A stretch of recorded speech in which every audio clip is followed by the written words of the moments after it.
Good day, children. Our discussion for today is all about multiplication and its part. 1 times 4. So, what is 1? 1, we call it multiplicand. So, ang 1, tinatawag nating multiplicand. X, multiplication sign. And 4 is called the multiplier. So, the multiplicand and the multiplier are called factors. And this is called the equal sign. So,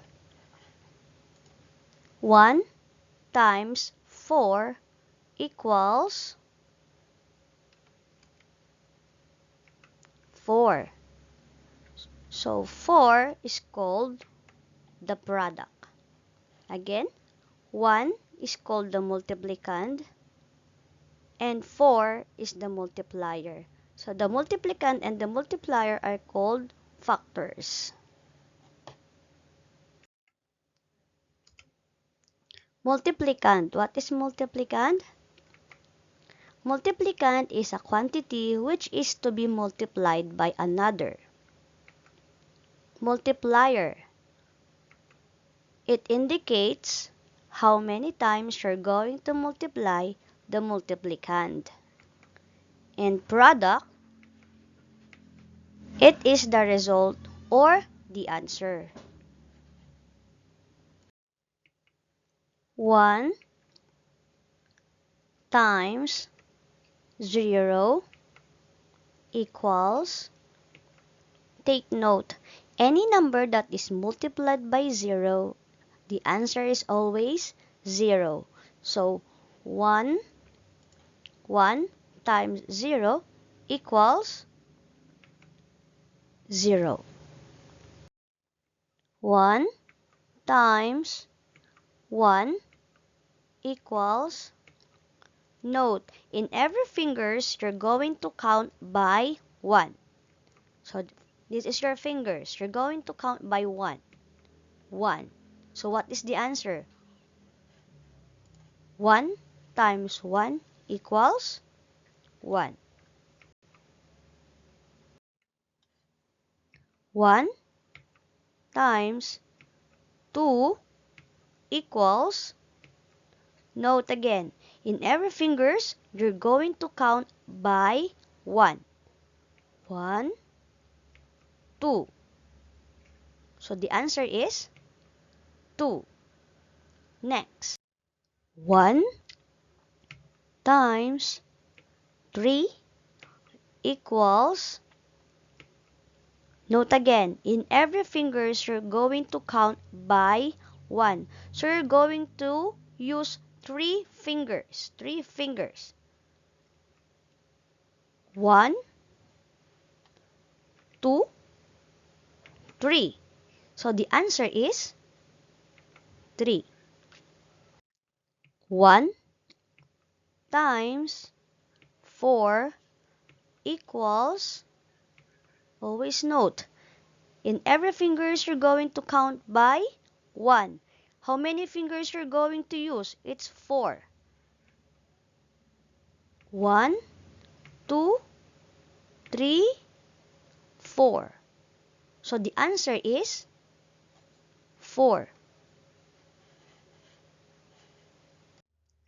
1 times 5 equals, note, in every fingers you're going to count by 1. So how many fingers we're going to use? How many fingers? 5. So in every fingers you're going to count by 1. Let's count. 1, 2, 3, 4, 5. So the answer is 5. 1 times 6 equals, note, in every fingers you're going to count by 1. So how many fingers we're going to use? 6 fingers, count by 1. 1, 2, 3, 4, 5, 6. So the answer is 6. 1 times 7 equals,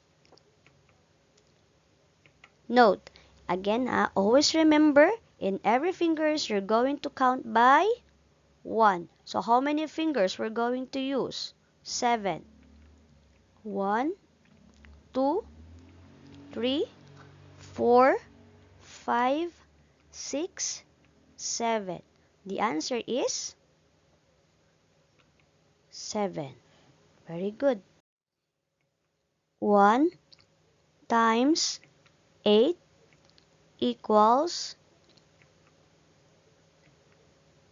so how many fingers we're going to use? 8.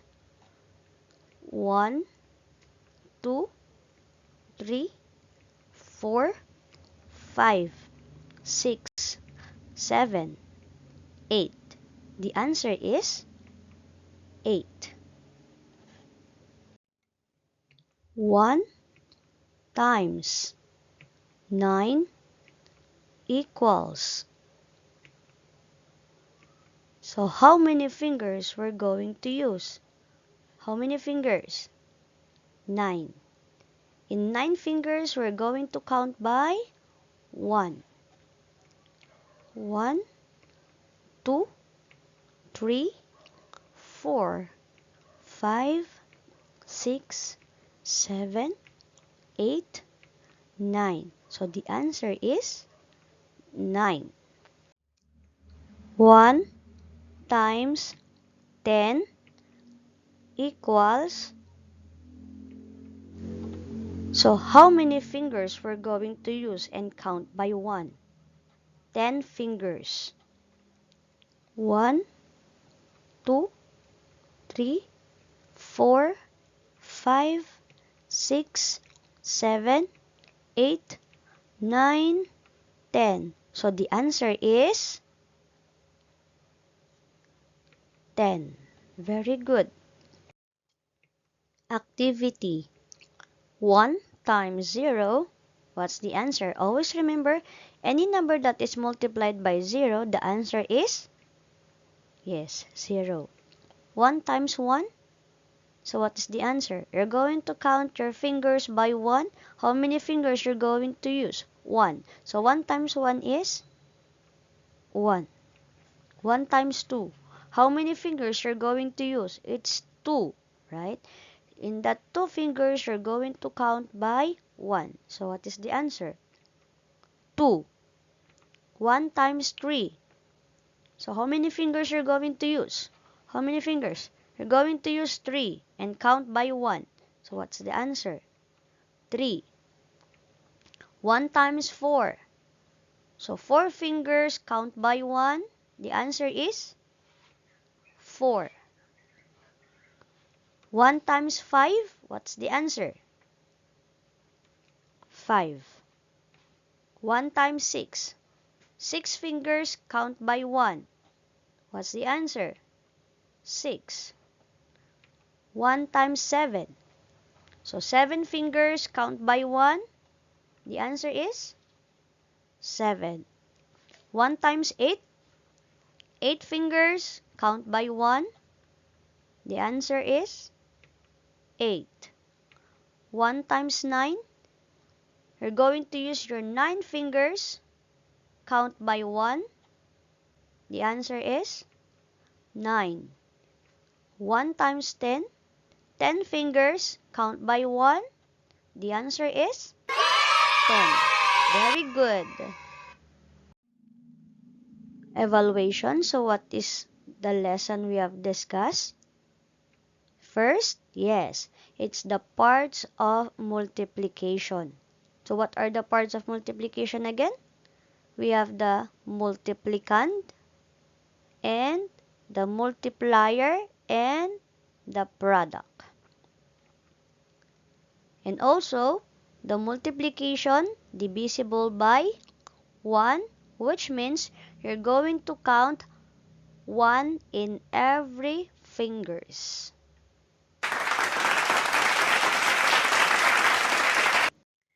Thank you for listening, children. Remember, learning is fun.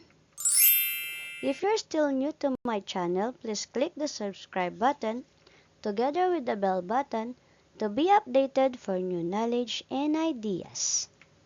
Till next time, paalam!